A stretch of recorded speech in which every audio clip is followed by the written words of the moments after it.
Hello and welcome to the Trevor Roberts Talkfest podcast. Thank you for tuning in tonight. I'm excited to go over Bachelor episode 7. We start out with a clip of Joey and Maria saying she doesn't know if she can do this anymore. And then we go into the episode. The season has been just as much about Maria as it's been about Joey, and I totally get why. Before anybody had any idea that it was going to be like that, Maria really captured us. She commands attention.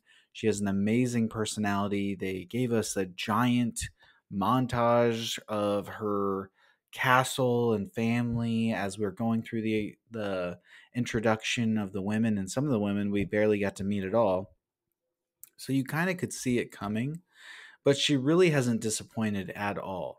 She's made for television. She has an awesome personality. She's articulate. It seems like the words just come to her, but she's very real. Her emotions are like a roller coaster. She's up and down. She's all over the place. She's just says what comes to her mind. I think she offends the women, but I think the women get her. They like her. You can tell that it's all coming from a place of truth. Like this is just the genuine, real Maria, and I'm all about it. I'm here for it. I love watching her. She's been fantastic. Joey is the best lead I think I've ever seen as far as my years of watching The Bachelor, which aren't that many.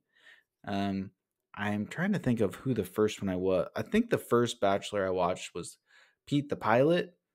And so I'm sure if you're listening to this and you're a bigger fan than I am, you'll say, you know, maybe he is or maybe he isn't, but compared to the ones I've seen, he's the best. He just crushes being the lead. He always seems to say the right thing. He always seems to, and it's all genuine, it's not fake. He mirrors very well. Like he repeats back to the women their feelings. He sort of like does a mini recap of what they just said. And it all seems very real. Joey is authentic with them. I think he genuinely cares. I think he genuinely wants to be a fantastic husband. He wants to be whatever the woman needs of him, which I love about him. Now, we do have to always caveat this with he sometimes becomes who he thinks they need, but at the same time, when you say it like that, it sounds unhealthy. When you want to be the person that meets the needs of your partner, I think that is healthy.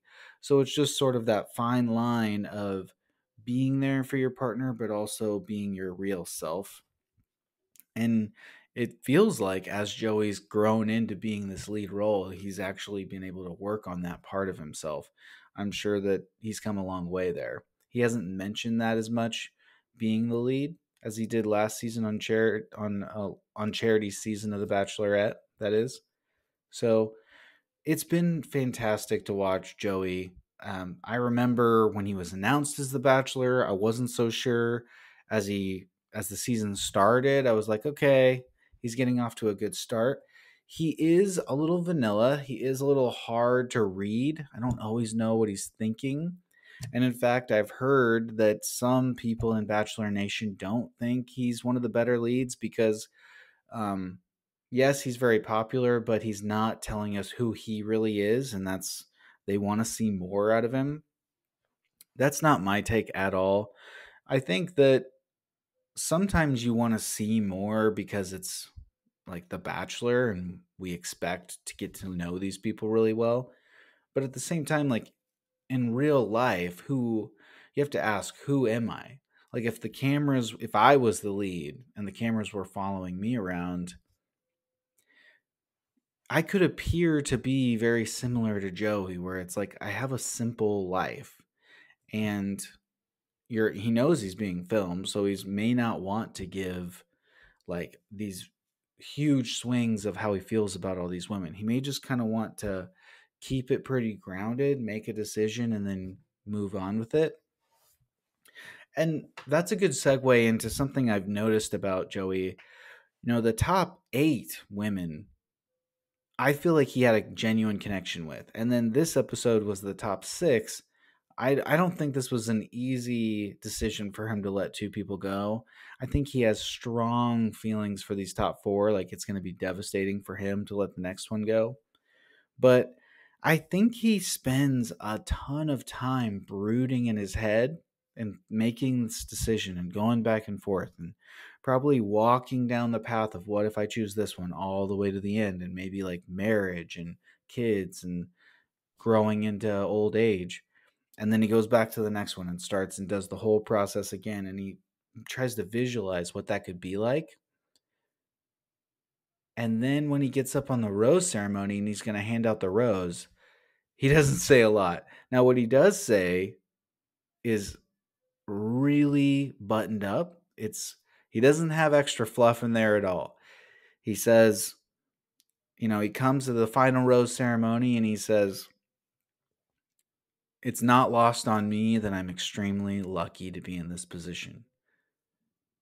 That being said, I've got to make a decision. Let's move on with the rose ceremony." But I just feel like it wasn't that easy for him to make that decision. I think it was really, really hard for him. I think it weighs a lot on him. I think we saw that in last week's episode. Episode 6, Joey just seemed totally crushed by the weight of being the lead and all the emotions that come with it. I think he was in a better place this episode, but I think this is very hard on him. It's just that when he gets to the rose ceremony and he delivers the rose, it's like he's made his decision and he's confident in it. And he is a little bit like, hey, like when he's with his partner, I think he would be willing to hear them out and go through any of their stresses and be a sounding board and be supportive in whatever way he needs to be. But when it's the group setting and all the cameras are on, he's pretty cut and dry. This is the decision I have made. And it could probably be hard to take if you're one of the women, two of the women get sent home this episode and they don't exactly get the nicest exit. So I did feel for them. All right, let's jump into the episode. We'll start at the beginning. So we're in Jasper, Canada. It looks like Washington State. I just moved to Washington. It looks very similar. I'm starting to like Canada more than I ever have. Originally I'm from Nebraska and it just felt so far north and I didn't really know what Washington State looked like until last year, and then we moved here. We liked it so much. So I think I would love Canada. Jasper seems amazing. I love the evergreens are very similar to Washington, but all the animals and just like that cozy cabin feel, I could get totally behind being on this location. Of course, we see Jesse and Joey playing tennis again. Jesse is probably better than Joey at this point because Jesse just seems like the type of guy that's just crushes everything he does and even though Joey is an outstanding lead, I think Jesse is just superhuman and he probably has surpassed him. We find out that we're down to 6 women. Next week is hometowns, and then Daisy gets the one-on-one. So the other girls are definitely sad. Jenn looks really upset. Kelsey A is upset. She's not going to be upset for long because she's going to get the other one-on-one. But Joey seems to be in a better place than he was last week. So when we jump into Daisy's one-on-one, the day portion of the date is going to be horse riding through trails, just seeing the great outdoors. Joey's never been on a horse. It looks like they have a good time. I liked how they spent some time just like getting to know the horses a little bit, like petting them, being with them. I don't know if that is something they always do or if that's something that Joey wanted to do. It definitely just feels like Joey. Like Joey just wants to take it all in. He could have just been like, who cares about this animal? Let's hop on it and get with the date. But he was like, no, like, remember if we go back to that episode when they were doing the night fighting or like the Game of Thrones style fighting on the roof. And then the thing Joey wanted to do was just stand and stare at each other for a while and feel each other's energy. And it felt like they were almost doing that with the horse. And that's so cool to me. Like just bonding with the horse that you're going to get a ride from, and really just totally embracing the moment. I love that kind of stuff. It makes the moment become like burned into your mind, and you're not going to forget that memory. And I do think you have to remember that it's sort of a weird thing where at the end of this, let's say Joey does meet his person, they get married, they stay together forever. The story of their marriage, of their meeting and marriage and engagement and all that, involves 31 other women, and maybe 12 of them like really closely, to the point where I think that this is filmed over like 8 to 12 weeks, and pretty much every single week he's making out with a lot of them. And then, obviously in the fantasy suites he might be hooking up with a total of 3. So it's there, just to give you an example in my own personal life. um if I reflect back on a certain time in my life, now I've been with my wife since 2011, so 13 years. But if I look back on a time when maybe I was like in high school or in college, and something what has kind of like been a core memory of mine, it can be awkward to bring up because it's like, oh, well, that involves the person you dated before me. And it's just not always like the best thing to bring up with your significant other, but your significant other is your best friend. And so if you do want to reminisce about that, who are you going to do that with? And so it just makes me think like he's going to be reminiscing. Like, the reason I was bringing this up is because he's kind of burning in this horse ride moment with Daisy in his mind. And if he picks Maria, like, is he never going to talk about this horse ride moment? Is he never going to reflect on it? I would like to think that he should be able to reflect back on all these moments and be able to share them with whoever he chooses. But some people don't like that stuff. Like, they don't want to talk about your other things. And I think that would be really hard if I was the lead. But you can tell that Joey feels a strong connection for her. I think she likes him and she knows that, but I think she's just really honest with herself.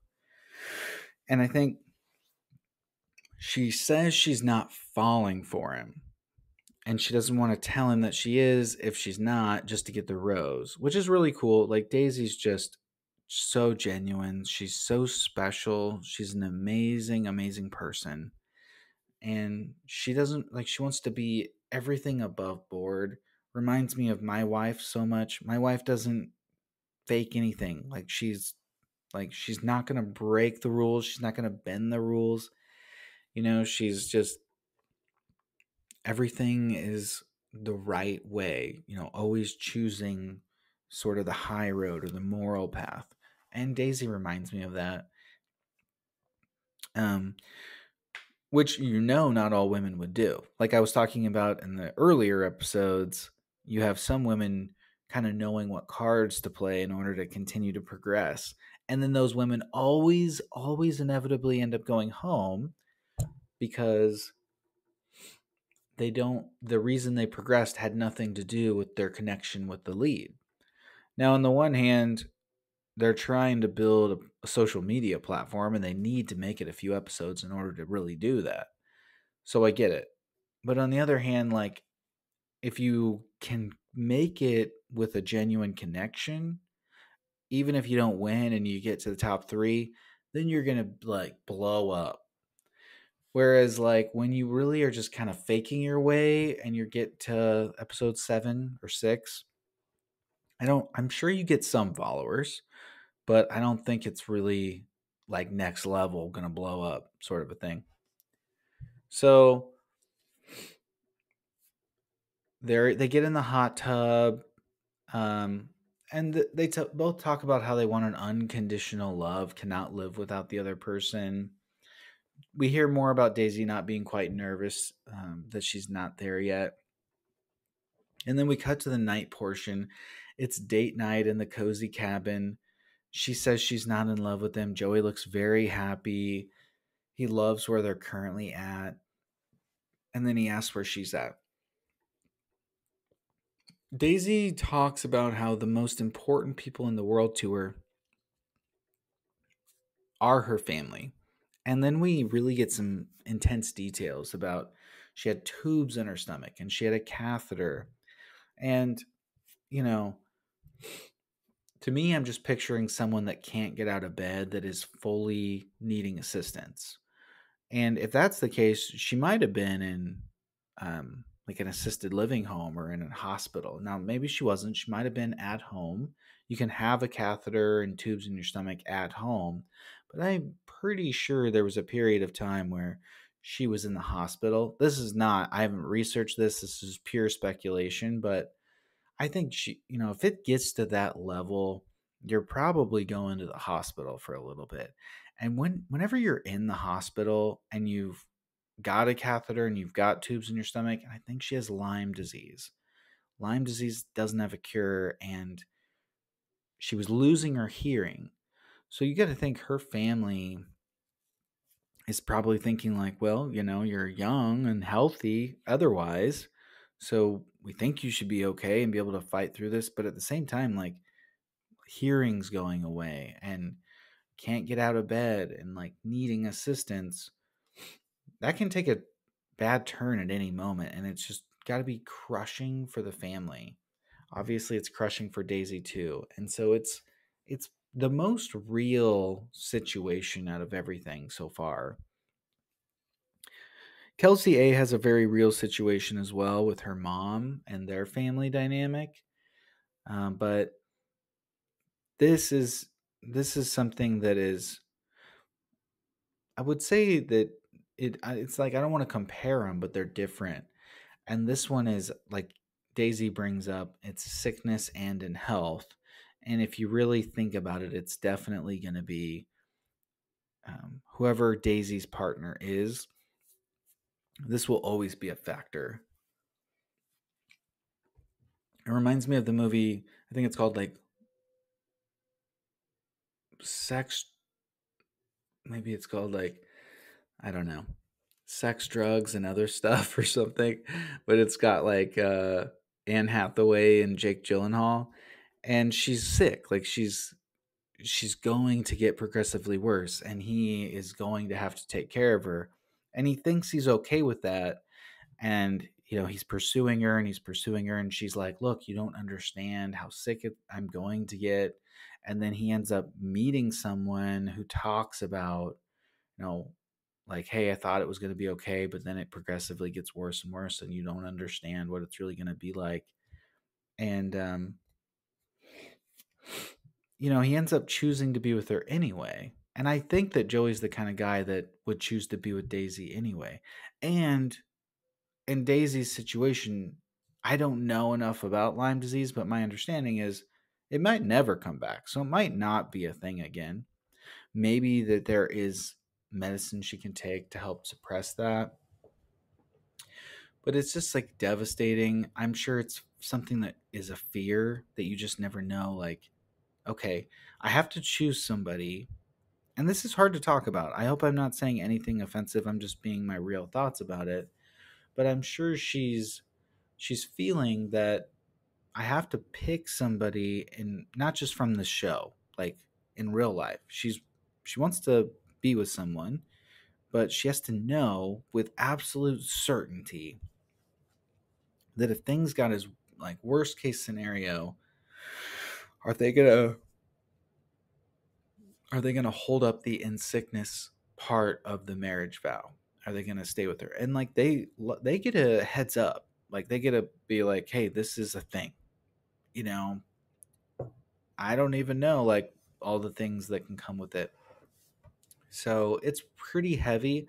Joey doesn't seem to balk at all, and I truly think he wouldn't. I think that he knows what it is. He says, um, he says, I am accepting all sides of you. Um, he knows they can come back again at some form in the future. He has no doubt he can do sickness and in health. And I believe him 100%. So that's just amazing to hear. It was a really heartwarming part of the episode. I get emotional talking about it. Daisy just seems like she deserves nothing but happiness, and it's just hard to watch in a good way because it's so like heavy, you know. But and like it reminds me too that you know probably two or three women are gonna feel like they could be the one at the end, and then they're not gonna be. So it's always hard to watch those people. Like Joey was that on Charity season, and he like literally cried. And I don't know. Anytime you've ever been in a breakup situation, it can just be crushing. So I don't know if Daisy's going to be the one picked at the end, and it does feel like after you go to hometowns too, and the family gets involved, and then yeah, it's just always hard. And one thing that's kind of interesting is we're at the halfway point of filming. So if you think about it, these four women that make it to next week, they are heavily invested, and we're only at the halfway point. So there's going to be a lot more, like they're going to get way more invested in Joey and vice versa. And it really does get crushing when they get sent home. So she gets the rose. They do ice skating afterwards, which is really cool. They don't really show a lot. I think it was just like a fun little moment. Maybe it was actually just for the camera. I hope they got to like skate around. That looked awesome. I would have loved to have done that. They got a little hockey puck. That was pretty cool. All right. Of course, there was a Canadian flag in the background. Okay. Now, we cut to the group dates, the last group date. They're doing a lumberjack competition. I have to admit, I would not have wanted to do this. That woman that was standing on that thing and like hacking it away, I was like, oh no. I would have cut my foot off doing that. But she has won the Canadian lumberjack competition 5 times, apparently. And I think it's way more impressive than that. So it was pretty cool. It was fun to watch them. Kelsey T just drills the bullseye, and Rachel doesn't seem like she's having any problems at all. But Maria was not killing it. In fact, it was hard to watch because she was so bad. It was also kind of hard to watch Rachel chugging the elk milk because she's lactose intolerant, and it just made me look. It made me feel like it was probably really thick. I don't know, like whole milk to the max of elk milk. So I didn't need to see that. We cut to the night portion of the group date. During the lumberjack thing, Jenn kissed him, and Maria was having a really hard time with it. Now, when we get to Jenn's time, she's talking about okay. First of all, she's saying she's having a hard time because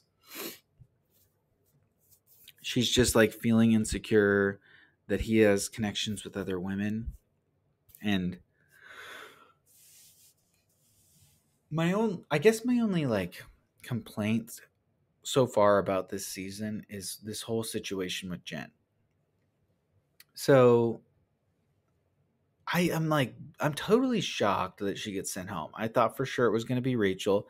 Number one, like we don't see any of Rachel's little time she gets during the night portion. She does whip out a photo of her family, of her mom and dad, and you can tell that they had a good conversation because you like they're doing voiceover, and in the background we can see them talking and laughing and smiling. But at the same time, we don't get to hear what they talked about, and it's just really brief, and then we jump to Maria. But with Jenn, she talks about how she hasn't brought anyone home. There's the Vietnamese culture, the American culture. She knows her family situation.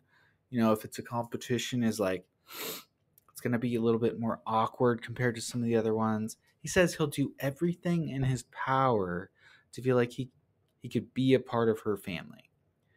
She feels a lot better. He talked her out of her bad headspace. And then she says, she wonders if he's saying the same things to everyone else. And it's like, well, no, he doesn't really say the same thing to anyone. But at the same time, like, I felt 100% confident she was getting a rose. And I felt that way last week.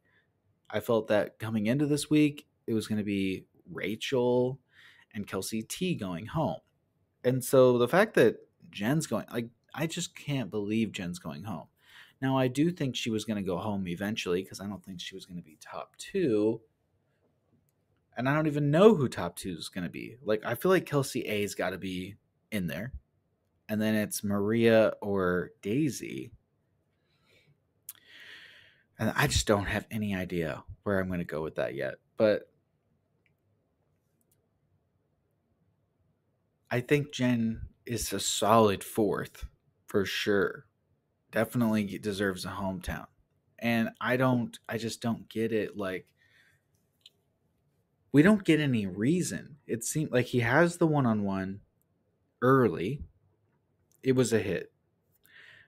And then he noticed that, like, remember last week, Jenn and him were really connecting when they were back in Canada during episode 6. And I don't remember if she got the group date rose, but like, it just seemed like Jenn, in my mind, was like a for sure hometowns slot. And then what he says to her when they're talking is almost like, don't worry about the Vietnamese culture and the American culture. And like, if your family dynamic is just like all up in the feels and it's going to be really emotional, don't worry about that. Like, I'm going to make you feel great. He doesn't have to say all that, like, especially if he knew he wasn't going to pick her. And I'll talk about if he knew in a second when we get to the rose ceremony part, but I don't understand. Like, can we get some more? And this isn't on Joey at all. This is on the Bachelor's editing.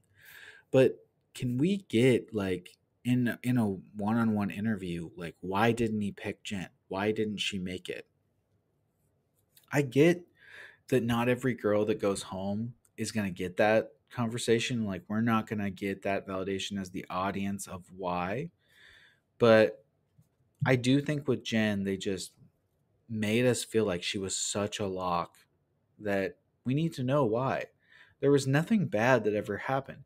He doesn't even say, like, normally we at least hear, like, my connection just wasn't as strong with you as it was with the other women.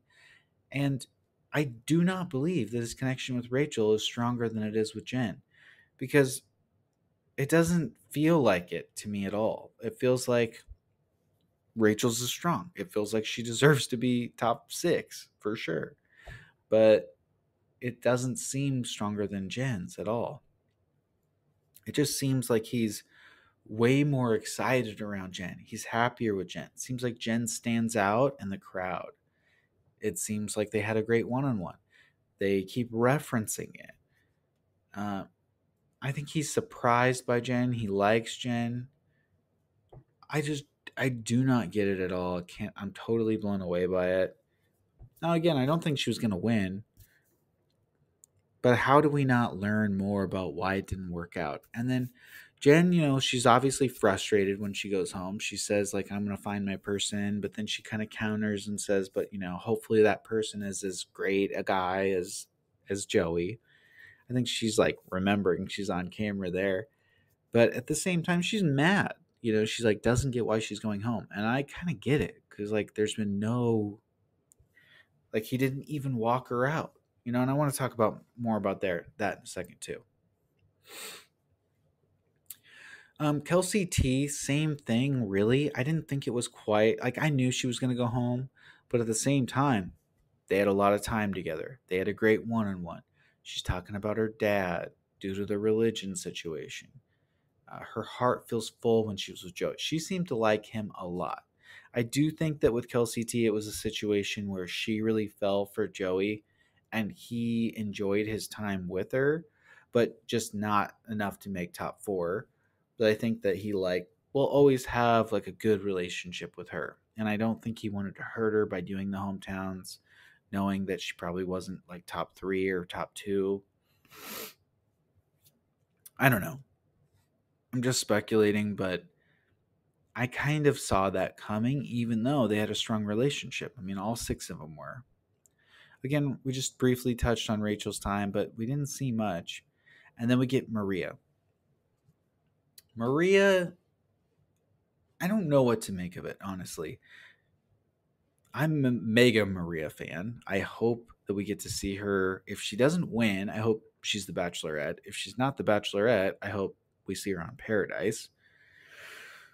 Having her be the Bachelorette would be tough. It would be, she definitely would command, I mean, it would be a great season. I'd be definitely here for it. I would be watching it for sure. And that's really what they want. They want the ratings. As far as how she would be as a lead, I think it would be ups and downs because she would get emotional for sure. But she'd be a lot of fun. I think it would be an interesting season. But I don't know what to make of this time right here because I just don't know if it's like, I don't know if her attempt at leaving or going home was real. And I've never, like, I don't want to doubt her. I believe what she says, that she was spiraling and it sort of gets to her. And so I want to believe her. Like, I'm 95% there. But because I haven't met her in person and I'm not really getting to see it across the table, I'm not getting to, like, see all of the little inflections in her voice and body language. There's just a little part of me that's like, did you ever really plan on going home? Because I don't think she wants to go home. And I think she's very smart. And I don't think she does things that she doesn't want to do. But she basically says, like, I don't know, sometimes you kind of, like, in a relationship in real life, you say something and you're like hoping to get a certain reaction. Hey, I'm thinking about walking out the door here, and you're like hoping that somebody's going to stop you, and he doesn't do it. He's like, well, what is it, are you leaving? And from his mind, he doesn't want her to leave. I mean, and I think she's like top two in his mind, and he's just like uncertain, but he does not want her to leave. But the problem is that he also is worried she might just say no if he proposes, or she might, like, you ever met somebody like that where you have a strong bond and emotional attachment to them, but they have the power to crush you and they're unreliable. You don't know what they're going to do in the next moment. And when you have a person like that and they give you what the validation and attention you want, it feels amazing. And then when they take it away, it feels terrible. And you just don't, and, like, it's just kind of the good, like, there's the evil and the good side of that coin. And he says he was going to go with his gut, but you kind of knew he was going to go with Maria when he said that. But I also think that coin comes up heads and tails, 50% of the time, and it just comes back around to bite you. And not that she would, like, say no to the engagement, but being with someone like Maria could be challenging in real life, and you would really have to know you're all in. And I think Maria is capable of being like, yeah, when she decides she's all in and that's her person, I don't think she's like divorce waiting to happen by any means, because I think she's strong enough to be like, no, that's my person. I'm going to stick it through to the end. But I do think you're going to have some ups and downs in a bigger way that you might with, like, let's say with Kelsey A. With Daisy, you could have some ups and downs too. Not because of the sickness thing, but just because Daisy, I think, will hold her ground and say, like, what's important to her too, but she'll do it in a more respectful way. Um, with Kelsey A, I don't know that you're going to have those ups and downs. I think Kelsey A is like, it's forever. We're locked in. And when you're working through disagreements, it's in a, like, come to the table and let's just work through this positively kind of way. And I think with Maria, it's like she thinks out loud, she says. So you're gonna get, like, all of what she's thinking. It's gonna just spew out of her. And I think like she was really poised when it was episode 1 and 2, and she's like sitting there with 15 other women in the room, and like everything she says is being recorded. At this point though, like if you ever started a new job and it's like your first week and you're meeting everybody, the person that you are then is like really alert, and you're also putting your best foot forward. You're like almost more witty in that moment, and you're able to just react and say stuff, and like you're putting all of your brain power into just showing up really well. But then like 2 months down the road and you've seen all these people every day, it's just your true colors. Not that that's good or bad, it's just you're not putting your energy there as much. Other things in your life are on your mind, and you have ups and downs, and you're emotional, and maybe you're tired and stressed, and you've been traveling all over, and you miss your routine, and you haven't seen your friends or your family. And so it's just like, then it starts to be a little bit less buttoned up. Joey, on the other hand, just getting more buttoned up the whole time. Joey explains, before we move on from this, I just want to talk about how awesome it was that Joey, you can tell he does not want Maria to go home, but he doesn't like cave in and just give her what she wants, which I don't know if she wanted the rose right then, if he wanted her to say, or if she wanted him to say, like, you didn't get a one-on-one. Like she didn't expect the one-on-one because she got the one-on-one last week. So she understood that. I don't think she was as phased by that as Jenn was or some of the other women. But she still wanted something. It was like, hey, I want to make sure you're going to pick me, and then you can struggle with the other decision. And I think that she really didn't need to do that because he was going to pick her. I think she just wanted to feel good in that moment. Also, it probably did suck watching him kiss Jenn, but he doesn't give in to that. And he just says, well, are you leaving? And then she gets up and walks into the other room. And he's just sitting there thinking like, I want you hard, but are you going to stick it through? And he says, you know how terrifying it's going to be if I pick her and I propose to her and I don't know if she's going to say yes or no. And I do think that that would be hard. He has a sense of doubt, Maria, that he does not have with Daisy or with Kelsey A. Now, maybe he does with Daisy after what she did to him. I mean, she basically said, I'm not there yet. Maria has already told him she's there. But I think that at least with Daisy, if she gets to be the one at the very end, like she would let him know before we get that far. Like probably in the fantasy suite, like, look, I'm not getting there. And then, he wouldn't pick her. I don't know. Maria already feels like she is there. It's just that some of the time I think she doubts it. And maybe, but it's hard to know. Like, even I'm sitting here doubting it. Maybe it's not that she doubts um, how she would feel if she was at the very end. It's just she's doubting the process. I think that that's more what it is. So I'm just kind of like spiraling now. I'm acting like Maria. I'm just like bantering on. So I'm just going to move on. We do get to know group. So there's no rose is given out. And another sign that Jenn's like getting crushed. But I still had no doubt in my mind. I was blown away by Jenn not getting the rose.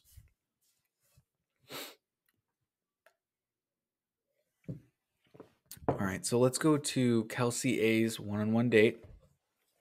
So it was cool. She keeps getting to explore the city with him. It's the same date she had when they were in Italy, or they were in the Mediterranean. But they check out the vibes of Jasper, and then they do the polar plunge palooza. She is like 1,000% genuinely pumped for the polar plunge, and I would be too. She looks so excited. Her reaction couldn't have been more real. It was like she didn't know what they were gonna say, and then the Bachelor must have gets like somebody from town to come up and propose the polar plunge to them, and um, she just looks so excited to do it, and then they do it, and they both struggle breathing, and I can tell you that I've like done the whole do a cold shower at the end of your shower thing, and it's really hard. Like you can't breathe right away. Your body's almost in shock. But she's able to get her breathing under control pretty quickly. Joey does not. He is struggling big time. He can't breathe right away, and he almost basically leaves her. Like whenever they do finally decide to get out of the water, you can if you go back and look, he's like way out of the water, and she's still like slowly trying to get out. And it just felt like he's always so like chivalrous and gentleman like, but in that moment he's like, I gotta get out of this water. He does go and get her a towel, and they go in the sauna. I think though that Kelsey A is in first place.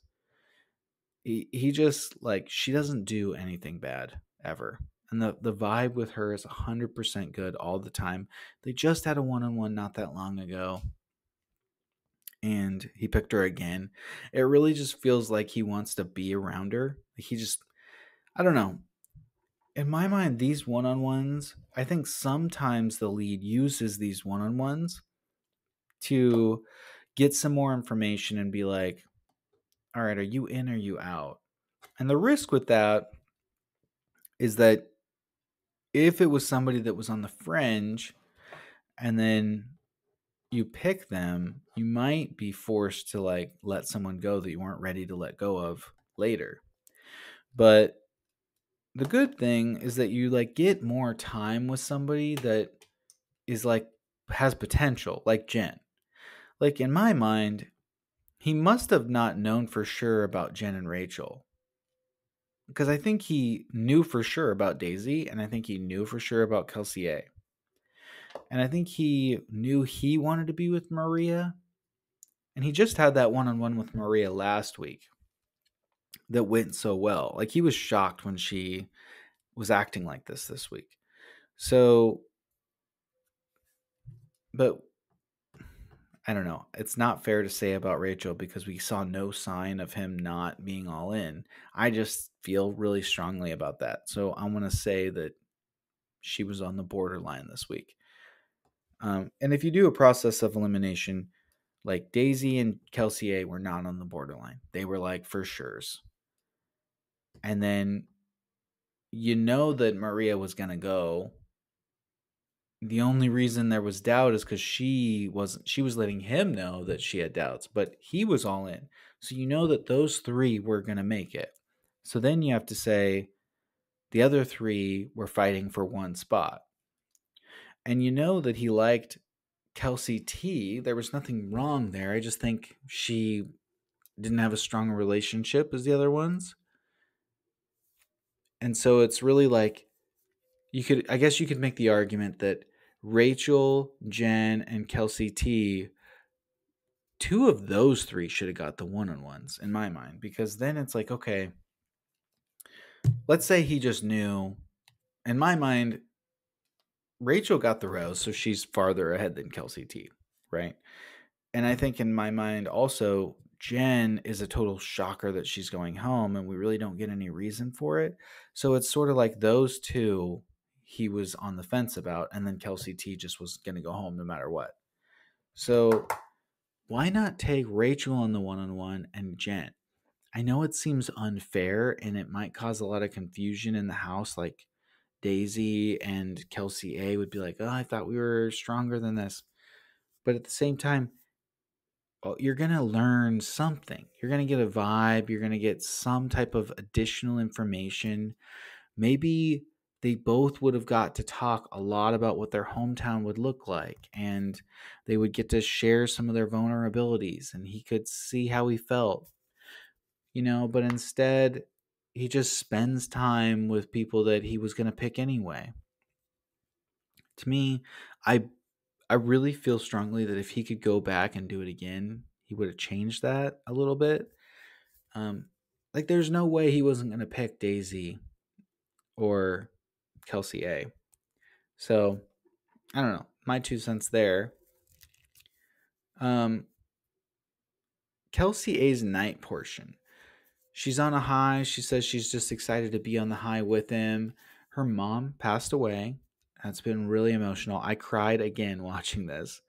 Um, it's just really terrible. And then she goes into detail about how she hadn't been that close with her dad because he was working to provide for their family. Which just means the world to me to hear her say, because it is a sacrifice to um not spend as much time with your family as you could because you're working for the family. And just to like, I can relate to that, and to have her appreciate it, it's like that's the dream. It's like if you have to miss out on something, which I've been really fortunate, I haven't had to miss out on anything yet, but I can see that happening. And if it does, just knowing that your kids appreciate it, it's got to be an amazing feeling. But then when her mom passed away, he really stepped up and started to develop a better relationship with her, it sounds like. And he just sounds like an extremely impressive guy. We do get to see a little clip of him and next week, and he looks like an impressive guy, like he cares, he's all in on the family.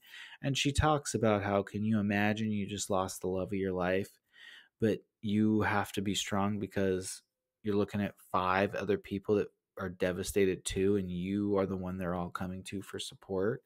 I I can't imagine doing that, and being in that situation. So it was really emotional watching that. Um, but he says that they probably just had the best conversation they've ever had. He believes in her. I think he's happy around her 100%. I don't think he has no doubts about Kelsey A. I There is no way she's going home after hometowns. She's going to get the fantasy suites. I firmly believe she'll be in the top 2. Um, I just don't know who the other one is right now. Then we get the cocktail party, and instead of the cocktail party, we really get Jesse Palmer, um, which I have to say, I just can't help it. I just like him so much. He just crushes everything, even when he comes out to deliver the bad news. And now I'm thinking of like all the bloopers of him practicing his lines and how just funny that is. But I was totally fine not having the cocktail party. Like, and now again, I was shocked, but it's like, if you think about it, Joey really just knew. Um, I I do think if, like, let's say he hadn't have picked Maria because she just was like not giving him what he needed to know that he was confident in her, I think he would have picked Jenn. But I don't think that it would have been as real. Like, he wanted Maria. And I think he had to pick Maria second to make it drama for the show. And so he picks Rachel first. But again, I do not believe he was as confident in her. And so it was almost like once he picked Rachel, it was like the other ones had to know they were out because, of course, Maria was going to get one.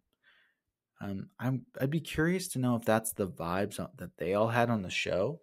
And I'm very curious to see what Jen's going to say on After the Rose when we get the Women Tell All.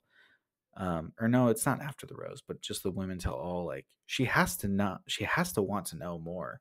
And actually, let's just talk about that right now. I said in the beginning, Joey comes out and he's got some bold words and then he just does the roses.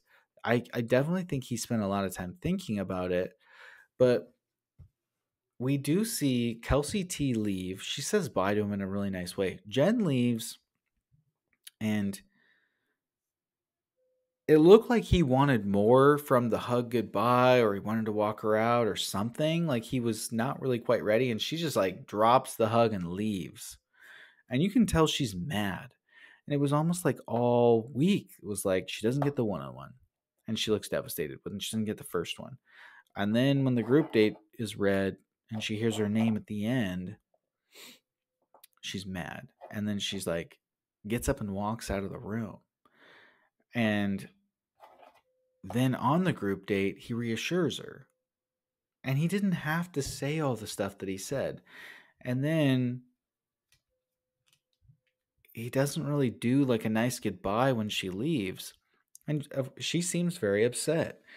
And I think it's justifiable. Again, Joey's my favorite lead. I think he is an outstanding human. I'd love the opportunity to get to know him, to be able to connect with him. He seems like a fantastic person to just have in your life. So nothing against him. He might not have had any control over this, but I don't really quite get what the deal is there with Jenn. It just seems very confusing to me and makes no sense. Um, I'd be really curious what like Evan and Jess think. Their podcast should come out tomorrow. I'm definitely going to listen to it and get their thoughts. I think I'd be surprised if they are not blown away by it too. So I'm interested in to see what they have to say. So that's all for this week's recap. Definitely look forward to next week's hometown. Thank you for tuning in. I appreciate if you've definitely listened this far. Please help me out and subscribe on the YouTube channel. I'm trying to get to 50 subscribers so I can do YouTube lives. Thanks again and have a good night.